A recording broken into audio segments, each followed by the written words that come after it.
Hey guys, and welcome back to the channel. I'm Zmore, the dad in DPS, and we are back once again with another video.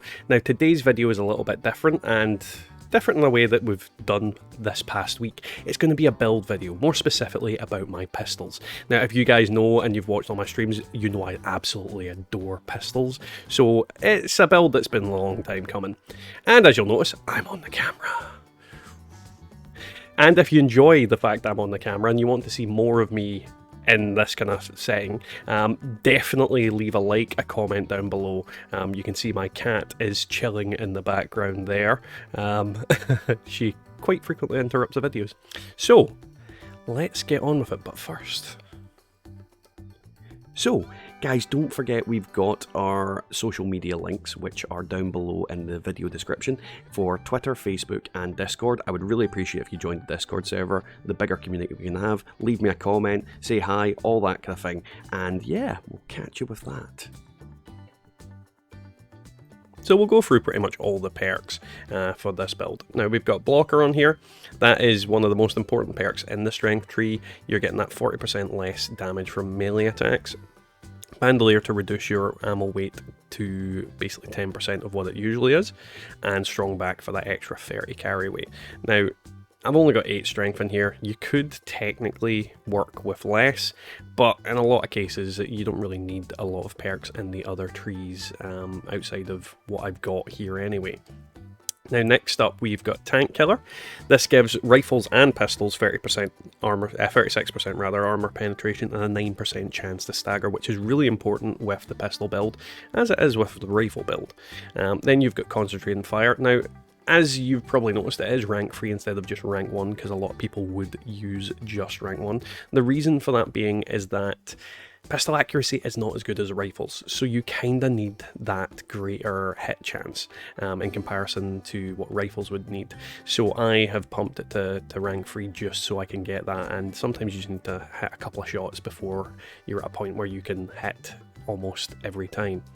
Next tree we've got Radical, obviously for the +5 strength. This is a bloodied build typically, so yeah, that's why that's there. And Fireproof to reduce explosion damage and fire damage, especially if I'm using the Crusader pistol with the explosive effect on there. I would get completely destroyed. I still get completely destroyed, but this stops me from basically one-shotting myself.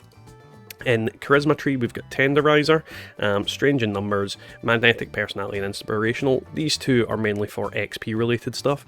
Strange in Numbers, obviously, to make my mutations a lot better, and Tenderizer there for that extra 10% damage.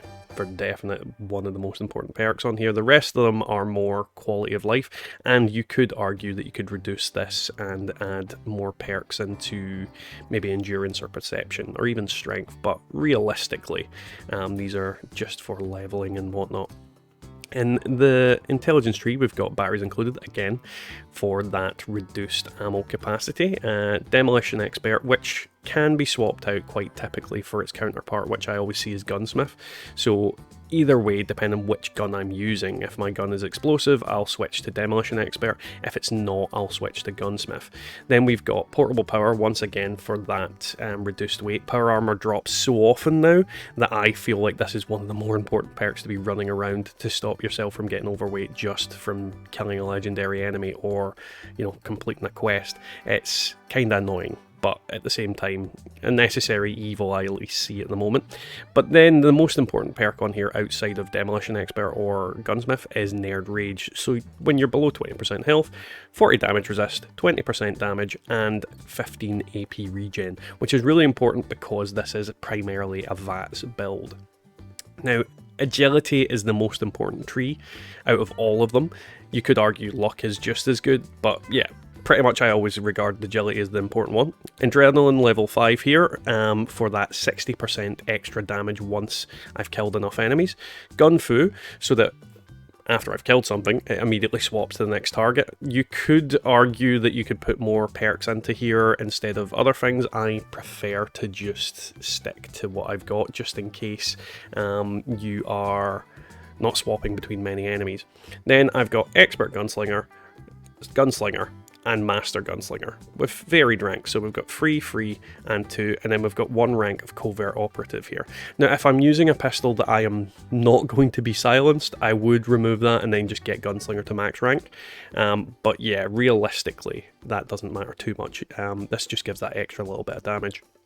And in the final tree, we have Starch Genes, obviously, Starch Genes and Class Freak for the mutations effects.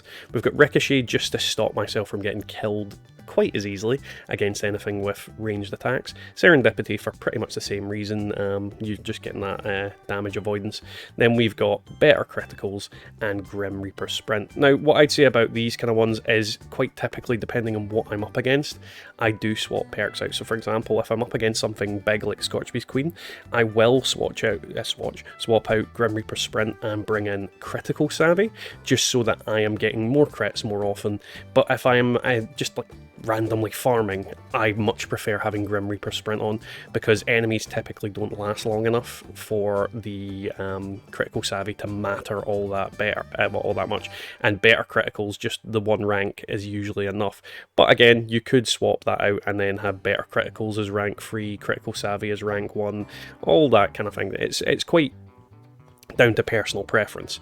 Now, I'm going to go more into Expert Gunslinger, and Master Gunslinger. Now, the reason I use these, and I do use some automatic pistols on my build, is that the tweaked automatic receiver actually works with Master Gunslinger. Now, if you don't know what the tweaked automatic receiver does, I will show you in a little bit, but basic gist of it is that it's a criticals based effect.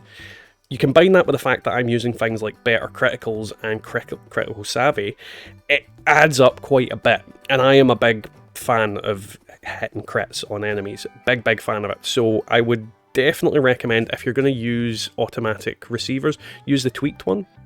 And then it means you don't need to swap builds. If you do want to go the full automatic build, you can swap these out for Gorilla. Obviously, that's always an option, but it depends on what receiver you're using. If you're going to use a prime receiver, go for Gorilla. Now, the last part of this build is basically the legendary effects. Now, as you can see, I have Legendary Strength, Legendary Intelligence, Legendary Perception. Now, these don't actually matter what ones you go for. The reality is, no matter what special effects you go for, it just means you've got 5 extra points to put into another tree.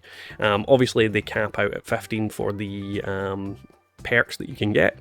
So just obviously beware of that, but these days, because you can change your builds around so much, it's easy enough to fix any problems with that. But essentially, I've got 3 of these just so I can get the perks that I need. Then we have Follow Through. It's only rank 2 at the moment because it's not as important a perk, I find, as my other ones, because quite often I don't stealth as much as I should. I do have quite a few silenced handguns, but this tends to be the least of my worries. Especially when I'm against big enemies or I'm on my own. Then we also have Taking One for the Team, because it's the counter kind of point of this.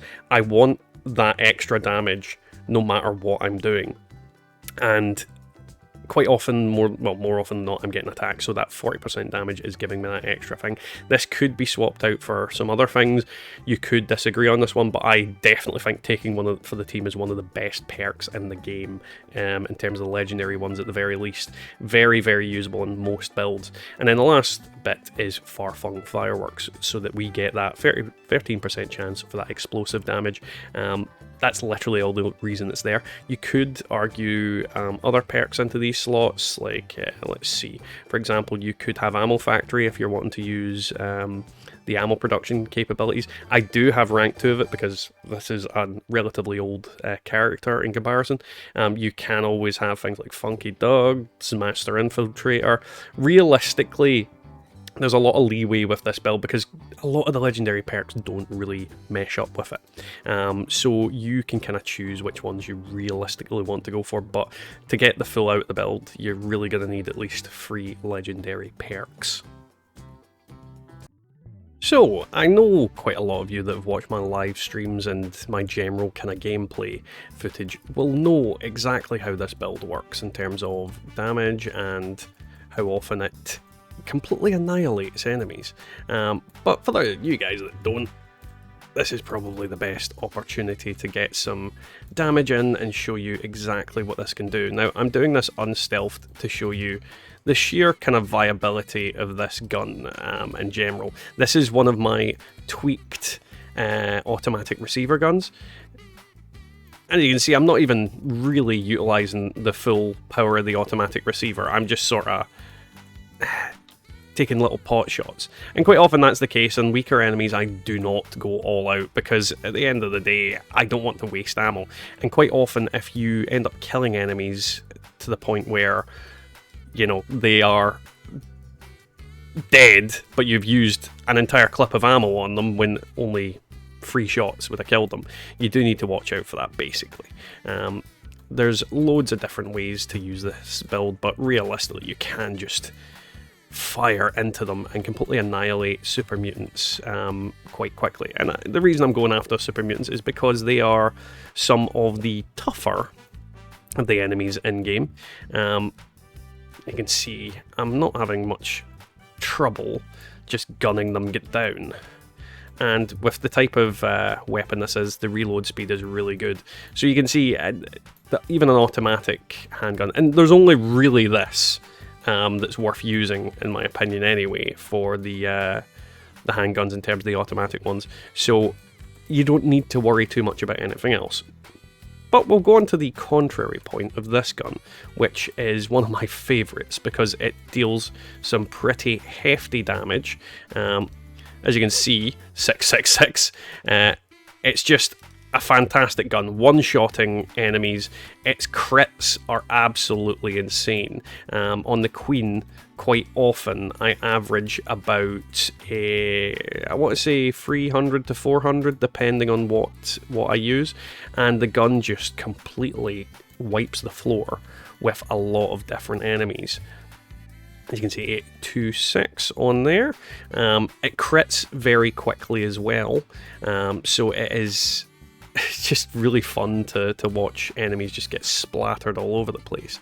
And that's the kind of advantage of a gun like this, is that typically you'd think these guns aren't that great. The Western Revolver, for the longest time I thought, why would I use that? It's got a really slow fire rate, it has not a huge amount of ammo capacity, but it reloads super quick, and as you're seeing, it just turns these Scorts into nothing. But to give you a contrary kind of opinion of something that's not automatic but a little faster fire rate, we also have the Crusader pistol. Now that's taking down enemies quite quickly as well. You're getting the added bonus that you have the fire damage and the extra armor penetration on the gun because of the perks.